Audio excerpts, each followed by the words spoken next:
بسم اللہ الرحمن الرحیم۔ آج ہم بہت امپورٹنٹ چیپٹر کریں گے پاکستان کی تاریخ کا، پاکستان اسٹڈیز کا۔ 1947 سے لے کر 1956 تک جتنی بھی ڈیولپمنٹس ہوئیں وہ ہم کریں گے، لیکن اس سے پہلے میں آپ کو یہ چاہتا ہوں، لیکچر سننے سے پہلے آپ ٹائم لائن پڑھ لیجئے کہ پرائم منسٹرز کون سے آئے تھے، گورنر جنرل کون سے آئے تھے، بریف ٹائم لائن۔ میرا جو لیکچر ہوگا وہ بیسیکلی ان ایونٹس پر انالیسس ہوگا جو ایونٹس ہوئے تھے، اس سیاسی صورتحال جو ڈیولپ ہوئی تھی اس ٹائم میں 1947 سے لے کر 1956 کے بیچ میں، اور یہ مسائل آج بھی وہی مسائل ہیں۔ پاکستان آج جن مسائل کا شکار ہے، یہ شروعات میں کس طرح سے یہ جڑیں پکڑتی ہیں اور کس طریقے سے جو ہے یہ سارے مسائل ہمارے وجود میں آتے ہیں، اس کی طرف میں آپ کو نشاندہی کروں گا اور تھوڑا تھوڑا تجزیہ کروں گا، باقی ہم ڈسکشن ہم کلاس میں کریں گے۔ تو جب پاکستان پہلے وجود میں آیا 1947 میں، so there were two geographical lands we had، ایک تھا ہمارا ایسٹ پاکستان اور دوسرا تھا ہمارا ویسٹ پاکستان، اور ان دونوں کے بیچ میں تقریباً 2204 کلومیٹر کا فاصلہ تھا۔ ہمارے پاس ویسٹ پاکستان میں 4 پروونسز تھے اور ایسٹ پاکستان کا ایک پروونسز تھا، ایک ایڈمنسٹریٹو یونٹ تھا۔ تو ان میں ڈفرنس یہ ہے کہ ویسٹ پاکستان کے پاس جو اسٹرینتھ تھی وہ ہے ملٹرائز تھا۔ ہم نے دیکھا کہ ورلڈ وار 1 میں، ورلڈ وار 2 میں یا اینگلو افغان وار میں جتنی بھی جنگیں لڑی ہیں یہ پنجاب نے لڑی ہیں، پنجاب کے لوگوں نے لڑی ہیں، تو اسی لیے ان کی جو تھنکنگ تھی وہ ملٹری تھنکنگ تھی، اور ان کو ہم کہہ سکتے ہیں کہ اتھارٹیٹیو مائنڈ سیٹ تھا ان کا۔ لیکن جو بنگال کے لوگ تھے وہ پولیٹیکلی بہت زیادہ اویئر تھے۔ ہم نے دیکھا تھا کہ 1905 میں پارٹیشن آف بنگال ہوتا ہے، پھر سوادیشی موومنٹ ہوتی ہے، یا اس کے بعد وہاں پر جو لینگویج کے معاملے کو لے کر اتنا سنجیدہ انہوں نے ایک موومنٹ شروع کر رکھی تھی وہ، اور مسلم لیگ بننے کی جب بننا تھا مسلم لیگ تب ایک بنگالیوں کا کردار تھا، بہت بڑا کردار ریزولیوشن ٹیبل کرنے میں بنگالیوں کا کردار تھا۔ تو پولیٹیکل جو ان کے پاس ایج تھی وہ ہمارے پاس ایسٹ پاکستان میں تھی۔ تو اس طرح ہم کہہ سکتے ہیں کہ there are two bands of mind, east Pakistan have a democratic mind set and west Pakistan have a authoritative mind set. اور یہ جو کنفلکٹ آف آئیڈیالوجی ہے، کنفلکٹ آف انٹرسٹ ہے، دیٹ بیکیم دی پرابلم۔ اور یہ جو دو ہمارے جغرافیکل جو ڈسٹنس ہے 2200 کلومیٹر کا ڈسٹنس ہے ایک جغرافی سے دوسرے جغرافیکل یونٹ کے بیچ میں، یہی ہماری ایک میجر کاز تھی فال آف ڈھاکہ کی 1971 میں۔ تو پہلے تو یہ میں آپ کو بتانا ضروری سمجھا کہ پرابلم شروع کہاں سے ہوتا ہے۔ تو ہم پہلے بنیادی مسائل ہم ڈسکس کر لیتے ہیں کہ پاکستان کے بنیادی پرابلمس کون کون سے ہیں۔ بنیادی پرابلمس کا مطلب یہ ہے کہ ہم ڈسکس کریں گے constitutional problems, ideological problems, political problems, جو موٹے پرابلمس ہیں جس کی وجہ سے سارے کے سارے تضادات ہو رہے تھے، کنفلکٹ ہو رہے تھے، حکومتیں سسپینڈ ہو رہی تھی، وہ کچھ ایشوز تھے۔ اس کے لیے آپ کو ایک لائے عمل دینا تھا۔ ہمارے پاس جو 35 انڈین ایکٹ تھا، اس کو ہم نے انڈین انڈیپینڈنس ایکٹ 1947 کا بنا کے ایک عبوری شکل دی اور اس کو آئین بنا دیا۔ اب سب سے بڑا مسئلہ یہ تھا کہ پاکستان کا آئین جو ہے وہ کیسے وجود میں آئے گا۔ تو سب سے پہلا مسئلہ کانسٹیٹیوشن کا تھا کہ کانسٹیٹیوشن کیسے بنیاد میں وجود میں آئے گا۔ اس کے لیے ایک مسئلہ تو یہ تھا کانسٹیٹیوشن میں، سب سے پہلا مسئلہ فیڈرلزم کا۔ اور فیڈرلزم پولیٹیکل سائنس میں کس طرح ہم ایکسپلین کرتے ہیں کہ مکسڈ اور کمبائن موڈ آف گورننس۔ جیسے ہمارے پاس 4 فیڈرنگ سینٹرز تھے ویسٹ پاکستان میں اور ایک سینٹر تھا ہمارا ایسٹ پاکستان میں، تو یہ 5 قسم کے ہمارے اسٹیٹس ہو جاتے ہیں۔ تو کسی بھی 4 یا 5 اسٹیٹس کو کمبائن صورتحال چلانے کے لیے ہم اس کو فیڈرلزم کہتے ہیں، اور یہ ہمارا وجود نیشن اسٹیٹ کانسیپٹ جو ہے یہ وجود میں آیا تھا ورلڈ وار 2 کے بعد۔ ورلڈ وار 2 کے بعد جو حکومتیں وجود میں آئیں، جو اسٹیٹس وجود میں آئے، ہم نے کہا کہ یہ آپ کی ٹیریٹوریل انٹیگریٹی ہے، اس بارڈر کے اندر جو ہے آپ کی حکومت قائم رہے گی، آپ کی ایریٹری قائم رہے گی، آپ کا کانسٹیٹیوشن قائم رہے گا، اس کے باہر جو ہے آپ کسی اور کے اوپر حملہ آور نہیں ہو سکتے، اور یہ آپ کی باؤنڈری ہے جو نیشن اسٹیٹ میں ہمارا کانسیپٹ ہے، اس کا ریاستوں کا جو ماڈرن کانسیپٹ ہے اس پہ فیڈرلزم بھی اسی کانسیپٹ کا ایک حصہ ہے، اور یہ ورلڈ وار 2 کے بعد شروع ہوا۔ دوسرا مسئلہ تھا ڈویژن آف پاور کا، کہ سینٹر کو اسٹرانگ ہونا چاہیے یا پروونسز کو اسٹرانگ ہونا چاہیے۔ ہماری روایت یہ تھی کہ ہمیں جو ٹریڈیشنلی جو ہسٹوریکلی ہمیں جو وجود میں آیا تھا ہمارے حصے میں، وہ آیا تھا، ہمارے ورثے میں آیا تھا کہ ہمارا سینٹر جو ہے وہ اسٹرانگ ہوگا۔ ہم نے دیکھا کہ وائسرائے ہوتا تھا یا گورنر جنرل ہوتا تھا انڈیا کا، وہ آل ان آل ہوتا تھا، اس کے پاس بہت سارے اختیارات ہوتے تھے، اور یہ بھی اختیار ہوتا تھا کہ کسی بھی اسمبلی کو، کسی بھی کیبنٹ کو، کسی بھی حکومت کو سسپینڈ کر سکتا تھا کسی ایکسپلینیشن کے بغیر، یا ایکسٹینڈ کر سکتا تھا اس کا ٹینیور، یا اس کو سسپینڈ کر سکتا تھا۔ یہ اس کے پاس اختیار موجود تھا گورنر جنرل کے پاس، اور وہ کسی کو آنسربل نہیں ہوتا تھا، اور سب اسی کو آنسربل ہوتے، تو یہ انڈیویجول کے پاس سارا اختیار تھا موجود۔ اور ہم نے جب مسلم لیگ جب وجود میں آئی، مسلم لیگ کی سیاست میں کیا تھا کہ پروویژنل اٹانومی ہونی چاہیے، اسی لیے پروویژنل اٹانومی کے بارے میں وہ کہتے تھے کہ NWFP میں بھی ریفارمز کیے جائیں، بلوچستان میں بھی ریفارمز کیے جائیں، سندھ کو بمبے سے الگ کیا جائے، اور لیکن جو 1935 انڈین ایکٹ ہے، جو ہمیں ایک آئین ملا تھا، ہمارے اسٹرکچر میں آئین ملا تھا، جس آئین کے تحت پاکستان کا آئین وجود میں آیا تھا، وہاں پر اسٹرکچرل مسئلہ یہ تھا کہ جو اسٹرانگ جو تھا سینٹر اسٹرانگ تھا، وہاں پر پروونسز اسٹرانگ نہیں تھے۔ تو لیکن ہم نے یہ دیکھا کہ مسلم لیگ کا ایک کردار تھا کہ ہم لکھنؤ پیکٹ میں بھی سیپریٹ الیکٹوریٹ کی بات کرتے ہیں، بعد میں لاہور ریزولیوشن جو تھی اس میں بھی یہ کہا تھا کہ ہم جو ہے پروونسز کی جو ہے پروونسز کی پروویژنل اٹانومی کی بات کرتے تھے مسلم لیگ کی۔ تو یہ ایک بہت بڑا مسئلہ تھا کہ آپ ڈویژن آف پاور کس طرح کرو گے، کہ سینٹر کو کرنا ہے یا پاور کو کرنا ہے، پروونسز کو کرنا ہے۔ لیکن ہمارے پاس دو قسم کے سینٹرز تھے، ایک ایسٹ پاکستان تھا اور ویسٹ پاکستان تھا، اور ایسٹ پاکستان کی ویسٹ پاکستان سے پاپولیشن زیادہ تھی، تو ہم جو تھے وہ مائنورٹی میں تھے، اور ایسٹ پاکستان میں جو تھے لوگ تھے وہ میجورٹی میں تھے۔ ایک اور مسئلہ تھا ریپریزنٹیشن کا، کہ ریپریزنٹیشن کس بنیاد پر ہونی چاہیے، ایکویلٹی کی بنیاد پر ہونی چاہیے یا پھر پاپولیشن کی بنیاد پر ہونی چاہیے۔ اگر پاپولیشن کی بنیاد پر ہوتی ہے تو اس میں یہ ہوگا کہ 50% جو اسٹرینتھ ہے، 50% جو آپ کا 50% جو آپ کا پاور ہے وہ آپ کا بنگال کے پاس چلا جائے گا، باقی آپ کے پاس 4 اسٹیٹس ہیں جس میں آپ کے پاس پنجاب ہے، خیبر پختونخوا ہے، بلوچستان، سندھ ہے، باقی ریمیننگ جو شیئر ہوگا ان کے پاس آئے گا۔ تو اس فارمولے پر 50% ملک ہمارا جو ویسٹ پاکستان میں جو فیڈرنگ یونٹس تھے وہ ایگری نہیں کر رہے تھے کہ پاپولیشن کی بنیاد پر کس طرح کر دیں، ہم تو مائنورٹی میں ہیں اور بنگال جو ہے وہ پاپولیشن میں ہے۔ ایک اور جو سب سے بڑا مسئلہ تھا وہ مسئلہ تھا نیشنل لینگویج کا، اور یہ مسئلہ تب اسٹارٹ ہوا جب 1948 میں جناح ڈھاکہ گئے، اور قائد اعظم محمد علی جناح نے کہا کہ ہماری آفیشیل لینگویج جو ہوگی، ہماری نیشنل لینگویج جو ہوگی وہ اردو ہوگی اور بنگال نہیں ہوگی۔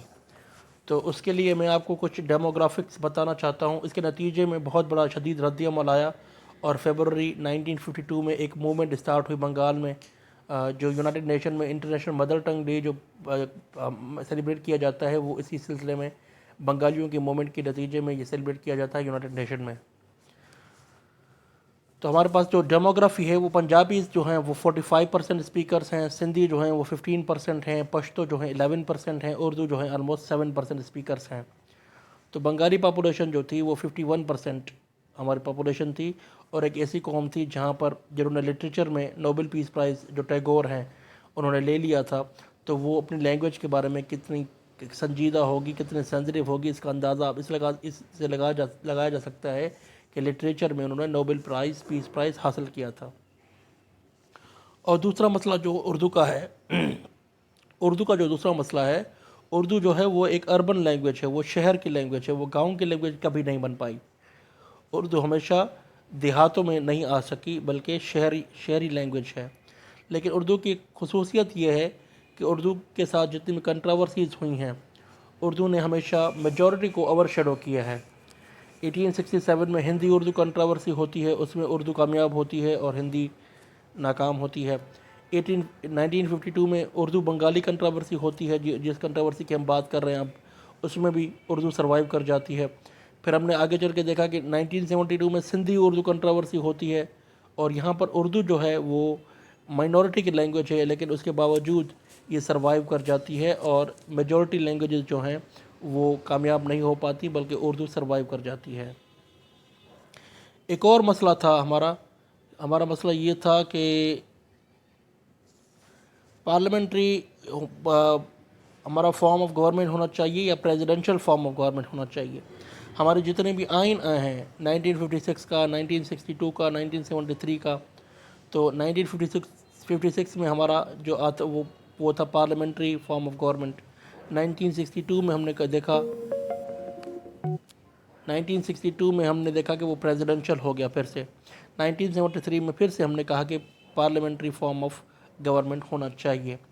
تو ابھی تک اس بات پہ کنسنسس نہیں ہو پایا، ابھی تک اس بات پہ ایگریمنٹ نہیں ہو پایا کہ پریزیڈنشل فارم آف گورنمنٹ ہونا چاہیے یا پارلیمنٹری فارم آف گورنمنٹ ہونا چاہیے پاکستان میں۔ لیکن 1973 کے بعد تو یہ معاملہ آلموسٹ سیٹل ہو گیا ہے، لیکن جب شروعاتی دن تھے اس میں بہت زیادہ کنفیوژن تھی کہ کون سے مسئلہ ہونا چاہیے۔ ایک اور مسئلہ جو ہے پاکستان کا اسلامک اسٹیٹ ہونا چاہیے یا پھر سیکولر اسٹیٹ ہونا چاہیے۔ اس میں بہت زیادہ ڈیوائیڈڈ اوپینین ہوتا ہے ہمارے پبلک میں، اور بہت زیادہ ایک شدید رد عمل آتا ہے لوگوں کے رویوں میں اور ان کے اوپینینز میں۔ کچھ لوگ حامی ہوتے ہیں اسلامک نظام کے، اور کچھ لوگ کہتے ہیں کہ سیکولر نظام ہونا چاہیے، اور یہ آپ ڈیبیٹ آج بھی سوشل میڈیا پر دیکھتے ہیں اس کے حق میں۔ تو اس کے بعد ہم بات کرتے ہیں کہ کانسٹیٹیوشن بنانے کے لیے اسٹیپس کون سے لیے گئے، کون سے عملی اقدام کیے گئے اسٹیپس بنانے کے لیے۔ اس سے پہلے میں آپ کو بتانا چاہتا ہوں کہ جو 1947 کے بعد جو اسمبلی وجود میں آئی اسے ہم کہتے ہیں کانسٹیٹیوئنٹ اسمبلی، اور کانسٹیٹیوئنٹ اسمبلی میں اور لیجسلیٹو اسمبلی میں فرق ہوتا ہے۔ کانسٹیٹیوئنٹ اسمبلی جو ہوتی ہے وہ کسی آئین کے دائرہ کار میں کام نہیں کرتی، بلکہ وہ آئین بنانے میں کام کرتی ہے۔ آئین کانسٹیٹیوشن میکنگ اسمبلی ہوتی ہے کانسٹیٹیوئنٹ اسمبلی۔ لیجسلیٹو اسمبلی جو ہوتی ہے وہ کسی لاء کے تحت کام کرتی ہے۔ یہ آگے آپ کو بتاؤں گا کہ اس کا کیوں یہ ضرورت پڑی مجھے بتانے کی۔ آگے کنٹراورسی ہوگی جس میں سپریم کورٹ کی ججمنٹ آتی ہے، وہ بتاتے ہیں کہ یہ کانسٹیٹیوئنٹ اسمبلی ہے، اسی لیے یہ لاء کے تحت کام کرنے کے مطلب اس کا ضروری نہیں ہے کہ ایک لاء کے تحت اسپیسیفک لاء کے تحت کام کرے، کیونکہ یہ لاء بھی بنا رہی ہے۔ Constituent assembly constitution making assembly ہے اور لیجسلیٹو اسمبلی نہیں ہے۔ ابھی ہمارے جو آئین بننے کے بعد جتنی بھی اسمبلیز ہوتی ہیں وہ ہوتی ہیں لیجسلیٹو اسمبلیز، وہ ایک آئین کے قانون کے دائرہ کار میں کانسٹیٹیوشن کے قانون کے مطابق چلتی ہیں۔ تو سب سے پہلے 11 اگست 1947 میں کانسٹیٹیوشن اسمبلی کی میٹنگ ہوتی ہے، وہاں پر ریزولوشن پاس ہوتی ہے۔ 12 مارچ 1949 12 مارچ 1949 کو آبجیکٹیو ریزولوشن پیش کی جاتی ہے۔ آبجیکٹیو ریزولوشن کی ڈیٹیل میں زیادہ میں نہیں جاؤں گا، اس میں آپ پڑھ سکتے ہیں۔ میرا ایک اور لیکچر بھی ہے آبجیکٹیو ریزولوشن پہ ڈیٹیل، وہ میں نے آپ سے شیئر کر دوں گا۔ اس میں موٹی چیزیں یہ ہیں کہ sovereignty belongs to almighty Allah, there will be religious freedom, Islamic state بنایا جائے گا پاکستان کا، مائنورٹی کو رائٹس دیے جائیں گے، اور ہولی قرآن اور سنہ کے مطابق جو ہے سارے لاز جو ہوں گے وہ اسلامک جو شریعہ ہوگی اس کے مطابق زندگی گزارنے کا، بسر کرنے کا جو ہے ہم آپ کو موقع فراہم کیا جائے گا اس آئین کے مطابق۔ لیکن اس سے کچھ مسائل پیدا ہو گئے۔ اپوزیشن میں اس وقت تھی کانگریس آپ سوچیں کہ کہاں سے آ گئی، کیونکہ بچی کچی کانگریس تھی، کانگریس کی ایک سیکنڈ پارٹی تھی، سیکنڈ پاورفل پارٹی پاکستان میں تھی، بعد میں آگے چل کے وہ کانگریس ختم ہو گئی تھی۔ لیکن کانگریس کے لوگوں نے اس کو کرٹیسائز کیا تھا، اور کرٹیسزم کیا تھا کہ objective resolution mixes religion with politics. اس آبجیکٹیو ریزولوشن سے اس قسم کی اگر آپ قانون لائیں گے تو اس سے سیاست اور مذہب جو ہیں وہ گٹ مٹ ہو جائیں گے، آپس میں مل جائیں گے، جو کہ ایک ڈیموکریٹک ٹریڈیشن نہیں ہے، ڈیموکریٹک ایسنس کے خلاف ہے، ڈیموکریٹک ایک پرنسپلز کے خلاف ہے کہ مذہب کو سیاسی معاملات کے بیچ میں مداخلت نہیں کرنا چاہیے۔ اور دوسرا آرگومنٹ ان کا یہ تھا، جو اپوزیشن جو کرٹیسائز کر رہی تھی آبجیکٹیو ریزولوشن پہ، وہ یہ تھا کہ پیپل آر ساورن، کہ ہم نے یہاں پر اسلامک نظام میں کیا کہتے ہیں کہ sovereignty belongs to almighty Allah, entire world belongs to almighty Allah, لیکن جو ہمارے لیڈرز ہوں گے جو الیکٹڈ ہوں گے وہ اللہ کے نمائندے ہوں گے، ریپرزنٹیٹیو آف گاڈ ہوں گے، اور ان کے پاس جو اقتدار ہوگا وہ امانت کے طور پر ہوگا، اور وہ اکاؤنٹیبل ہوں گے اللہ کو قیامت کے دن اس اقتدار کے حوالے سے اگر کوئی وہ اقدام کرتے ہیں۔ لیکن یہاں پر یہ جو کرٹیسزم آ رہا تھا کہ ساورن تو پیپل ہوتے ہیں، people are the sovereign, they make the decisions and they are the wholly solely, why are you, آپ خدا کو بیچ میں کیوں لا رہے ہو اس سارے سلسلے میں؟ اگر اس طرح اگر آپ نے کیا تو پاکستان ایک تھیوکریٹک اسٹیٹ بن جائے گا، ایک مذہبی ریاست بن جائے گی، اور یہاں پر صرف پھر جمہوریت جو ہے لانا مشکل ہوگا اور بہت سارے مسائل پیدا ہوں گے۔ یہ اس وقت اپوزیشن کی جو اپوزیشن کے اعتراضات تھے وہ یہ تھے۔ پھر آبجیکٹو ریزولوشن کو امپلیمنٹ کرنے کے لیے ایک بیسک پرنسپل کمیٹی بنائی گئی۔ اس کی پہلی رپورٹ آتی ہے 28 سپٹمبر 1950 کو، اور اس نے اپنی رپورٹ میں یہ کہا کہ Pakistan will be a federal state, Pakistan ایک وفاقی ریاست بنے گی،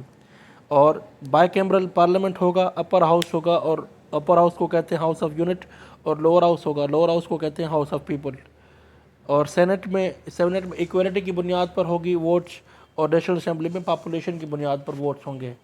سینٹ ایکویلٹی کی بنیاد پر کیا ہوگا کہ مطلب 4 MPs یا MNAs ہوں گے، وہ الیکٹ کریں گے کسی ایک سینیٹر کو، اور وہ ایک سینیٹر جو ہوگا ان کو ریپرزینٹ کرے گا۔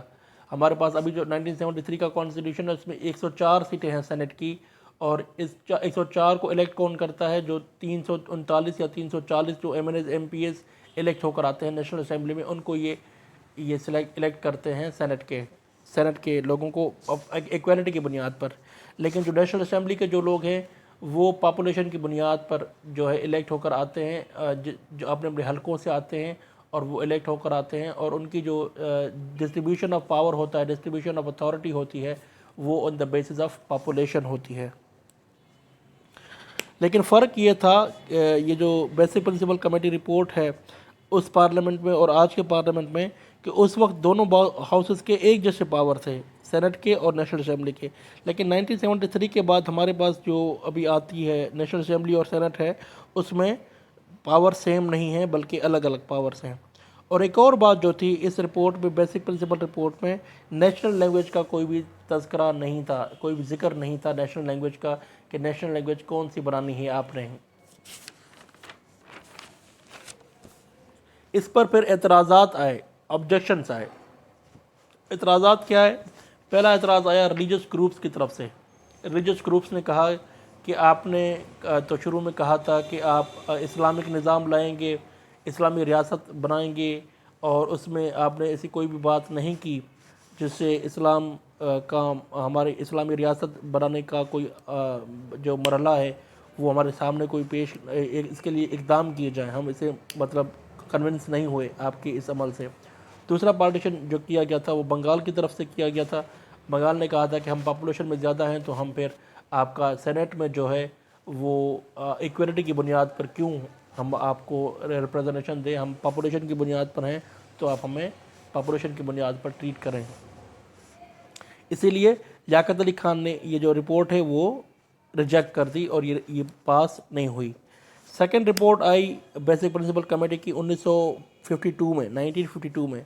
اس کے لیے فارمولہ یہ طے کیا گیا کہ اپر ہاؤس کے لیے 120 لوگ رکھتے ہیں، سینٹ کے لیے 120 لوگ رکھتے ہیں، 60 لوگ ایسٹ پاکستان کے لیے، 60 لوگ ویسٹ پاکستان کے لیے۔ لوور ہاؤس میں 400 لوگ رکھتے ہیں، 200 لوگ ایسٹ پاکستان کے لیے اور 200 لوگ ویسٹ پاکستان کے لیے۔ اور ایک اور ایڈوائزری بورڈ بنایا گیا جس میں 5 علماء ہوں گے، اور وہ 5 علماء کیا کریں گے کہ وہ دیکھیں گے کہ کوئی بھی قانون اگر اسلامک روح کے خلاف ہے، اسلامک نظام کے خلاف ہے، تو اس کو ریکٹیفائی کیا جائے گا، اس کو صحیح کیا جائے گا، اس کے لیے امینڈمنٹس جو ہیں، مطلب یہ پارلیمنٹ کو بائی پاس کر کے 4-5 لوگ بٹھا دیے گئے جو سپروائزری باڈی ہوتی ہے۔ جیسے آج نظریاتی کونسل ہے آپ کے پاس، اسلامک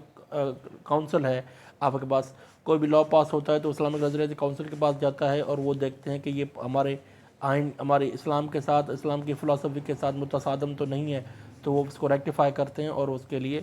پھر وہ اپنا انپٹ دیتے ہیں۔ تو ایک ایڈوائزری بورڈ بنایا گیا اور یہ پریشر آیا تھا ریلیجس گروپس کی طرف سے کہ آپ ہمارا انپٹ جو ہے لیجئے ہم سے، ہم جو ہے ہم اس پورے عمل میں شامل ہونا چاہتے ہیں۔ حالانکہ جو ریلیجس گروپس تھے ان کی کوئی پولیٹیکل پارٹی نہیں تھی، کوئی پولیٹیکل اسٹرگل نہیں تھی، حالانکہ پولیٹیشنس نہیں تھے، لیکن اسی طریقے سے وہ انفلوئنس کر رہے ہیں پورے سسٹم میں، اور اس پورے اسٹرکچر میں ان کا ایک رول آپ کے سامنے آ رہا ہے۔ تو یہ جو دوسری رپورٹ ہے 1952 کی، جس میں ہم نے آپ کو بتایا، تو اس کو کس نے ریجیکٹ کیا؟ پنجاب نے ریجیکٹ کیا۔ پنجاب نے ریجیکٹ اس لیے بنیاد پہ کیا کہ ہم اگر 60 اگر اپر ہاؤس اگر لوور ہاؤس میں 400 لوگ آپ نے چوز کرنے ہیں، 200 پنجاب کے اور 200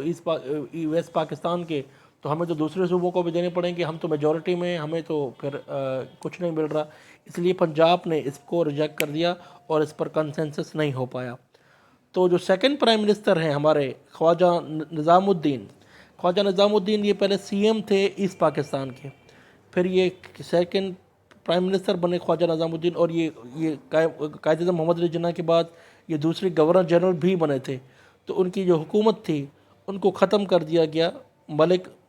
غلام محمد نے۔ غلام محمد جو تھے گورنر تھے۔ یہ آپ ٹائم لائن دیکھ لیجئے گا کہ یہ میں آپ کو صرف ایونٹس بتا رہا ہوں، یہ آپ ٹائم لائن دیکھ لیجئے گا کہ ملک غلام محمد کون سے سال میں تھے اور خواجہ نظام الدین ایک ساتھ اگر کام کر رہے تھے، تو ان کو ڈیمانڈ ختم کر دیا، اور محمد علی بوگرا کو جو ہے تھرڈ پرائم منسٹر بنا دیا گیا۔ لیاقت علی خان کی تو ڈیتھ ہو گئی تھی فرسٹ پرائم منسٹر،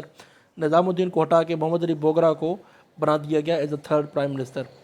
جس پر مسلم لیگ نے آبجیکشن کیے کیونکہ بوگرا جو تھے وہ ایک بیوروکریٹ تھے اور امریکن نیشنلٹی رکھتے تھے، بنگال کے تھے، لیکن محمد علی بوگرا کو رکھنے کا مطلب کیا تھا؟ نظام الدین جو تھے وہ بھی بنگالی تھے، اگر ایک بنگالی کی حکومت کو آپ تحلیل کرتے ہو، ختم کرتے ہو، تو بعد میں ایک دوسرا بنگالی مسلط کرتے ہو، لیکن جو بوگرا صاحب تھے وہ جو تھے سیاستدان نہیں تھے، وہ ایک بیوروکریٹ تھے، ان کا سیاست سے کوئی لینا دینا نہیں تھا، اور ان کی امریکن نیشنلٹی تھی۔ تو آپ یہ دیکھ لیجئے کہ ڈیول سٹیزن کا آج بھی چرچا چلتا ہے کہ اس کی ڈیول سٹیزن ہے، یہ دوہری شہریت رکھتا ہے، امریکن سٹیزن ہے، کوئی کینیڈین سٹیزن ہے، وہ پاکستان میں کس طریقے سے حکومت کر رہے ہیں آج بھی۔ اور ان کو کس لیے لایا گیا تھا؟ کہ بنگالی سیمپتھی گین کرنے کے لیے، کیونکہ وہ بنگال تھے۔ اور گورنر جنرل جو تھے اب کے ملک غلام محمد، ان کو ایک کمزور آدمی چاہیے تھے، کیونکہ سیاستدان آتا ہے تو اس کی ایک بیکنگ ہوتی ہے، اس کی ایک سپورٹ ہوتی ہے ماسز میں، اس سپورٹ سے وہ بہت ساری چیزیں کر سکتا ہے اس سپورٹ سے۔ لیکن کیونکہ جو بوگرا صاحب تھے وہ ایک بیوروکریٹ تھے، ان کی کوئی پولیٹیکل سپورٹ بیس نہیں تھی، اسی لیے گورنر جنرل نے ایک کمزور آدمی چاہیے تھا ان کو، اور انہوں نے اپوائنٹ کر دیا۔ اور جو ریزن دیے گئے خواجہ نظام الدین کی برطرفی کے، وہ یہ دیے گئے تھے کہ لینگویج کے اوپر ایک کنفلکٹ ہوا تھا، پورے پاکستان میں ایک تحریک چل رہی تھی بنگالیوں کی، اور احمدیوں کا ایشو ہوا تھا لاہور میں، جو کہ پنجاب میں کیا گیا کریٹ،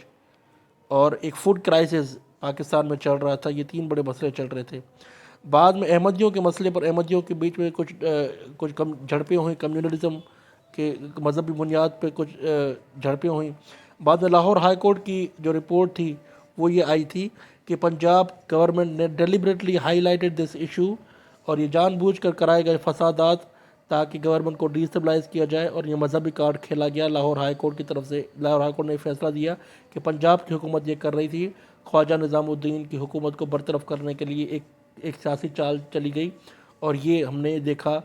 یہ ہم بات کر رہے ہیں 1952 کی، اور 1952 میں اس طرح ہوا۔ پھر محمد علی بوگرا کے جو ابھی آ گیا محمد علی بوگرا کی حکومت، تو اس کے کچھ معاملات تھے، اس کو بھی یہ سیٹل کرنے تھے۔ بہت سارے معاملات جو میں نے مسائل پہلے آپ کو بتائے ہیں کہ کانسٹیٹیوشن تھا، فیڈرلزم کا مسئلہ تھا، پاپولیشن ریپریزنٹیشن کا مسئلہ تھا، وہ حل کرنے تھے۔ اس لیے انہوں نے اکتوبر 1953 میں دیا بوگرا کا فارمولا، بوگرا فارمولا، جس میں انہوں نے کہا کہ اپر ہاؤس میں ہوں گے 50 لوگ، تو 10 لوگ ہوں گے ہر پروونس سے، 4 پروونس ویسٹ پاکستان کے، اور 10 جو ہوں گے وہ ایسٹ پاکستان کے۔ تو ہر پروونس کے 10 لوگ ہوں گے اپر ہاؤس میں۔ لوور ہاؤس میں ہوں گے 165 بنگالی، اور 135 جو ہوں گے وہ ویسٹ پاکستان سے ہوں گے۔ اور جوائنٹ سیشن جب ہوگا تو 173 جو ہوں گے ایکول ہوں گے، ایسٹ پاکستان کے بھی ویسٹ پاکستان سے بھی۔ اور یہ ایک کافی مناسب فارمولا دیا تھا بوگرا نے، تاکہ ریپریزنٹیشن کا مسئلہ جو ہے وہ حل ہو سکے۔ بنگالی اور اردو دونوں کو نیشنل لینگویج قرار دے دیا گیا کہ یہ دونوں ہماری نیشنل لینگویجز ہیں، بنگالی بھی ہماری نیشنل لینگویجز ہے اور اردو بھی نیشنل لینگویج ہے۔ یہ سمپل سا مسئلہ تھا، اس کو حل کرنے کا طریقہ یہی تھا کہ دونوں کو آپ نیشنل لینگویج قرار دے دیں۔ یہ بہت پینڈنگ تک مسئلہ تھا، اور بعد میں ہم نے 1956 کے کانسٹیٹیوشن میں بھی یہ دیکھا کہ بنگالی اور اردو کو دونوں کو نیشنل لینگویج قرار دے دیا گیا۔ اس کے بعد پھر مسئلہ یہ ہوا کہ بوگرا کی جو حکومت ہے، وہ غلام محمد گورنر جنرل تھے، کیونکہ ان کے پاس اختیار تھا، انہوں نے ان کی حکومت ڈسمس کر دی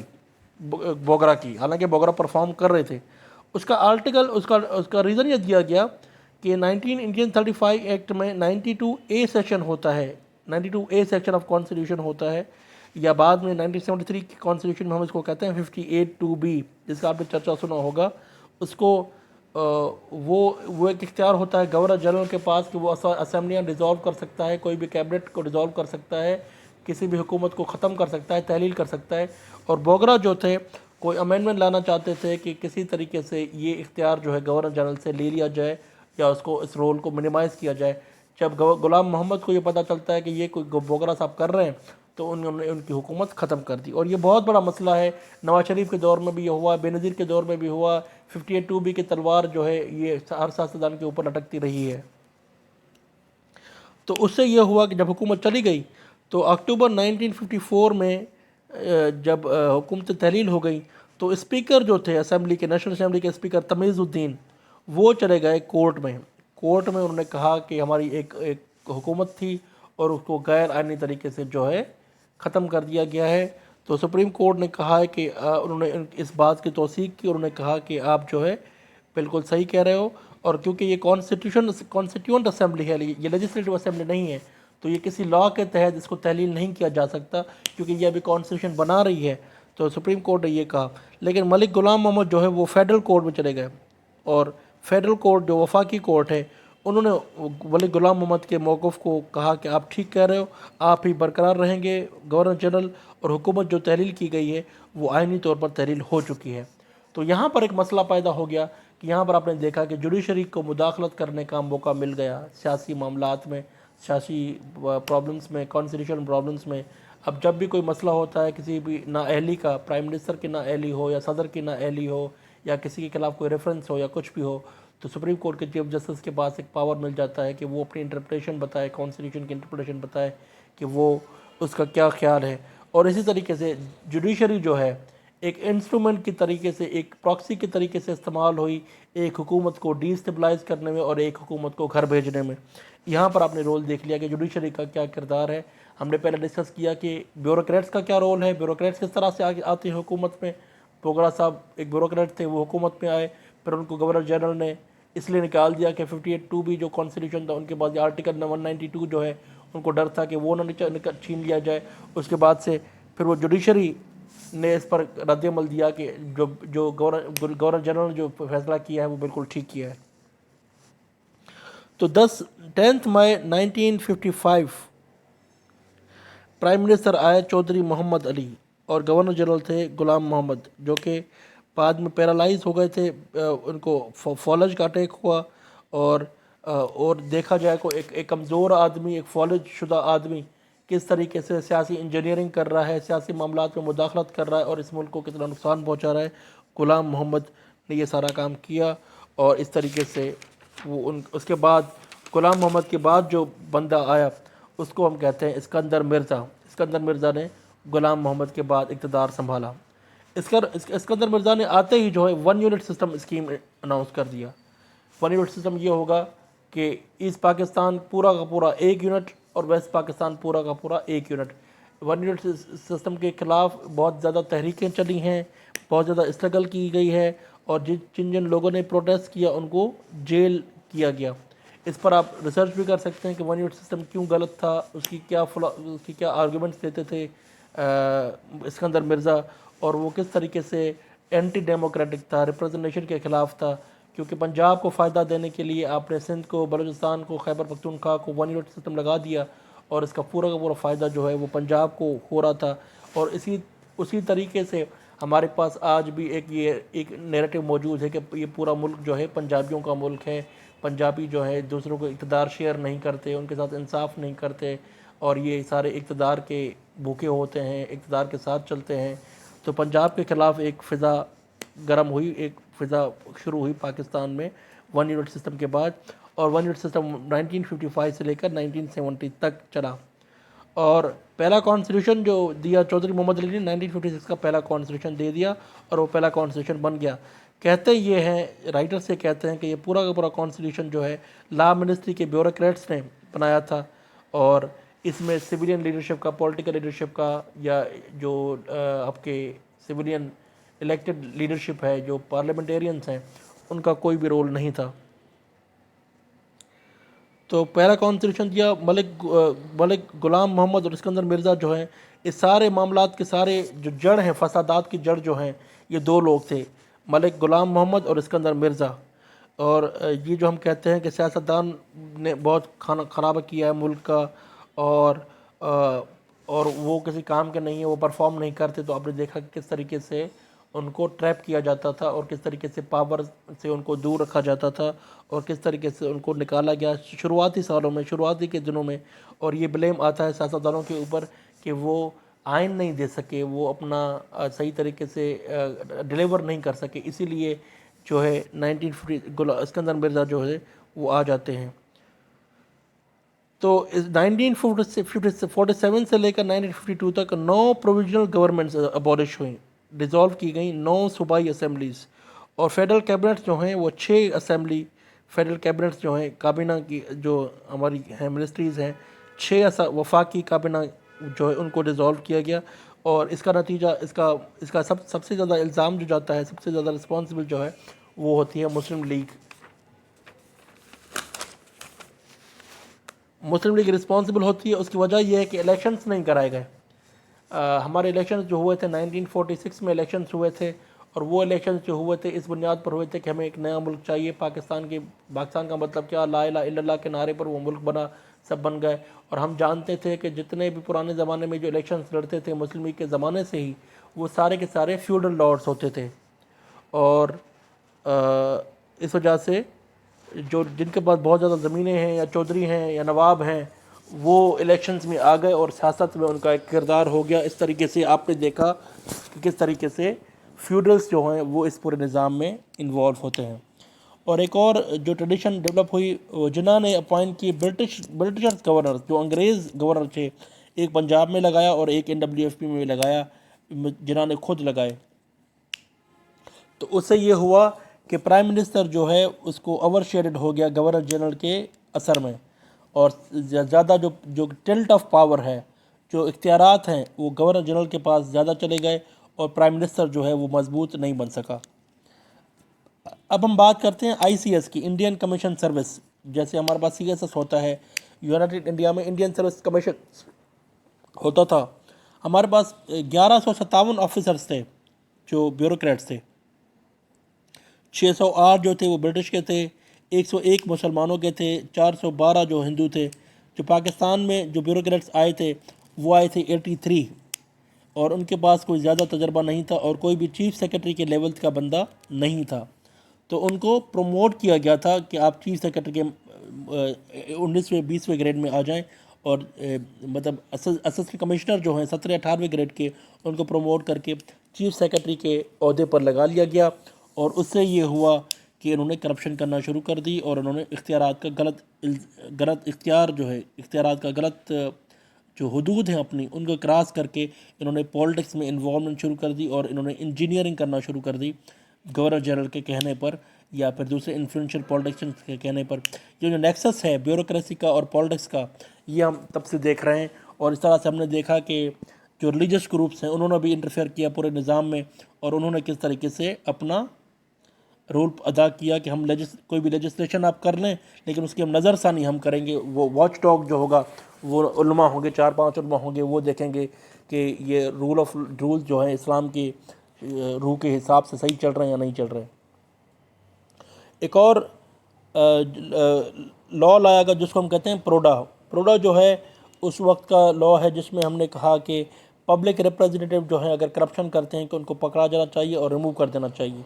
اگر کوئی بھی مسلم لیگ سے ڈس ایگریمنٹ کرتا تھا، کوئی اختلاف کرتا تھا، تو اس کو یہ کہا جاتا تھا کہ آپ غدار ہو، آپ اینٹی اسٹیٹ ہو، اگر مسلم لیگ سے آپ نے اختلاف کیا ہے تو آپ نے ریاست سے اختلاف کیا ہے، اور یہ ہم آپ نے ڈس ایگریمنٹ جو ہے، آپ کی کرٹیسزم جو ہے وہ ہم برداشت نہیں کریں گے، اور اس طریقے سے اس کو غدار کا فتویٰ جو ہے دے دیا جاتا تھا۔ اسی زمانے سے یہ ہم نے غدار غدار کا جو کھیل کھیلنا شروع کیا تھا اس وقت۔ اور راتوں رات اسکندر مرزا نے ایک پارٹی بنائی لاہور میں، ایک رات میں یہ پارٹی بنی تھی، اس پارٹی کا نام تھا ریپبلکن پارٹی۔ ریپبلکن پارٹی بنانے کے بعد اسکندر مرزا نے اسمبلی ڈیزالو کر دی اور پہلا مارشل لا امپوز کر دیا 7 اکتوبر 1958 کو۔ اس طریقے سے آرمی نے مداخلت، آرمی کا مطلب یہ ہے کہ وہ جنہوں نے اقتدار